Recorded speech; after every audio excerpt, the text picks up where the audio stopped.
So Rabbi Noah Kushner, the rabbi and founder of a Jewish community in San Francisco called The Kitchen, wrote an essay in a book called Creating Communities of Meaning, which was published in late 2023.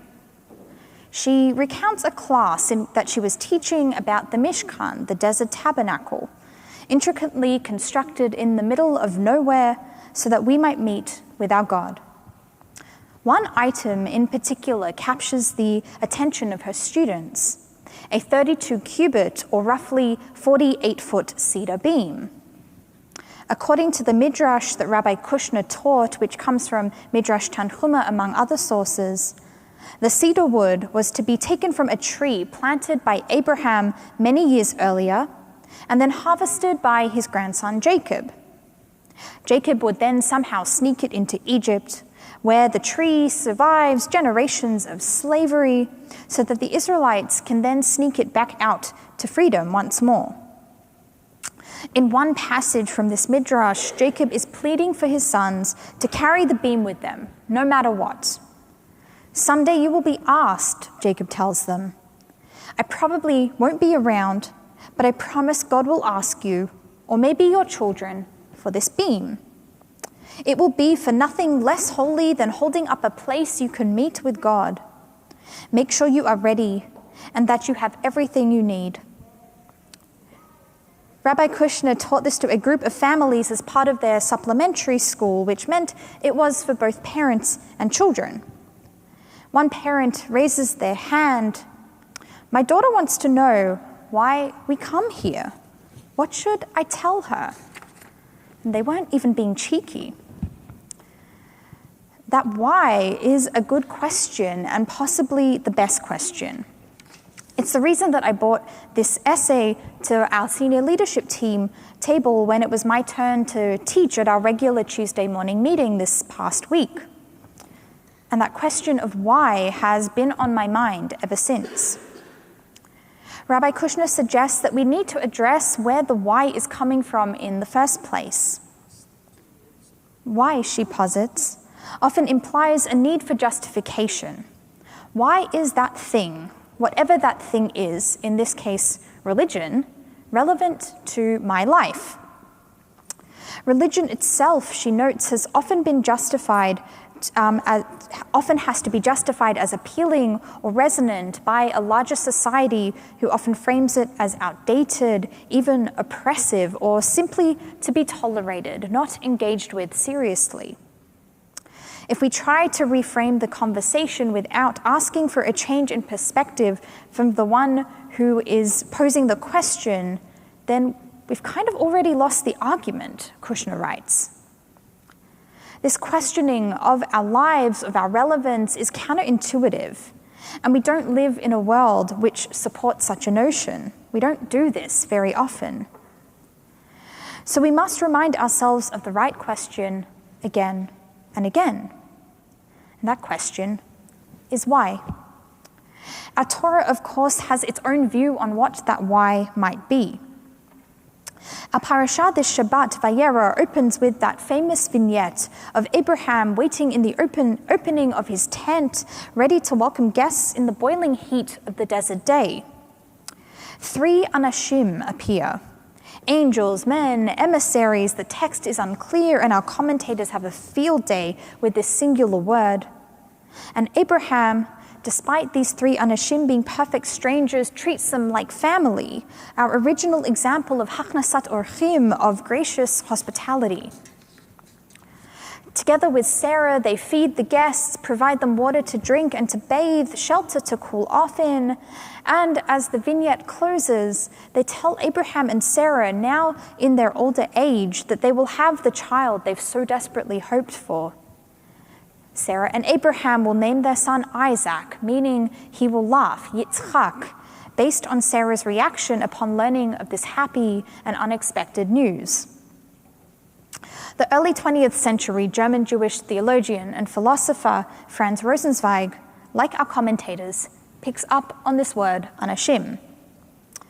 He notes that it is God who initially appears to Abraham, followed immediately by what he interprets as 3 men standing before Abraham once he awakens from this vision and from receiving God's message. Rosenzweig uses this example to laud Abraham as the religious man par excellence for seeing God in the human situation, in the human encounter. These 3 men walking through the wilderness in need of a place to rest and recover. In other words, Rosenzweig admires Abraham for being a man who undoubtedly knew his why.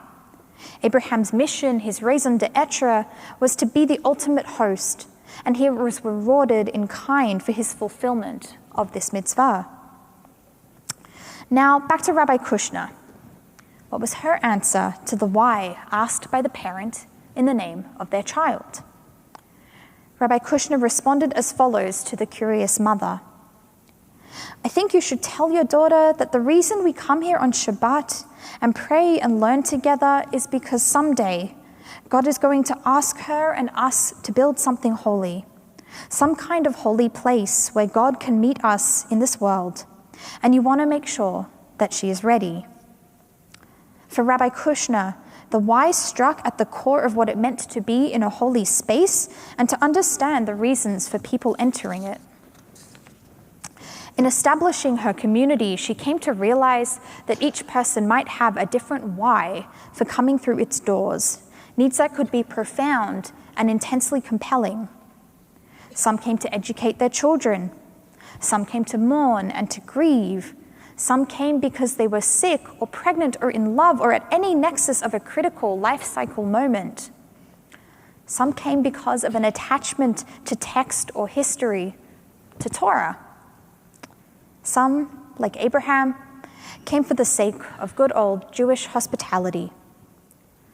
With so many doors open, Rabbi Kushner realized that it was almost an impossible task to unlock every single one, but that they all lent themselves to being together on Shabbat, like we are now.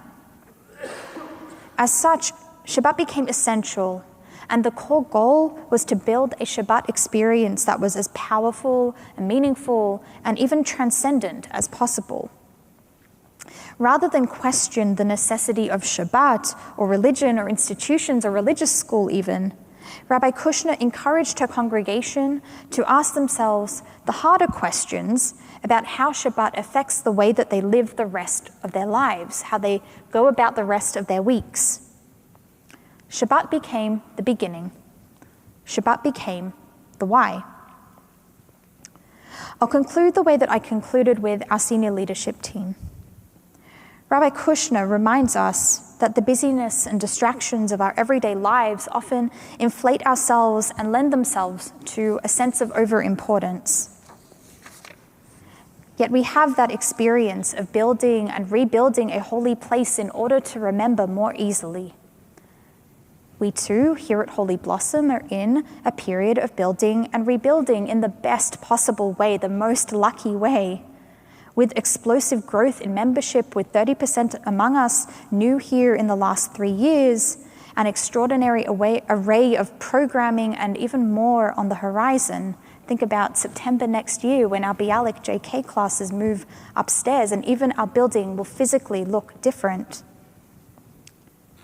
We could easily get distracted by the mundane as we work crazy hard to make it all happen. Therefore, we too sometimes need to take a step back and remember what is foundational to us. So I asked my colleagues to end by reflecting upon 3 different whys. I asked them what their individual why is. Why serve a place like this? What gets them up and into the office every morning? I asked them what are our members' whys. What do they hear from our membership when we're on the phone, when we're having coffee, when we're enjoying a meal together, when we're praying together, about why they are choosing Holy Blossom? Where are they at and what's speaking to them? Finally, I asked them, what is Holy Blossom's why? What is our purpose? What is at the core of who we are and what we do? As our community grows and evolves, I imagine these questions will become ever more at the forefront. Like Abraham, we will be welcoming every week, of course, and especially next Shabbat with our Shabbat of welcome. We'll see you right here, and you can check our website for more details after Shabbat. And like our Midrash, we will be ready, and we will have everything we need to build something holy. Shabbat Shalom.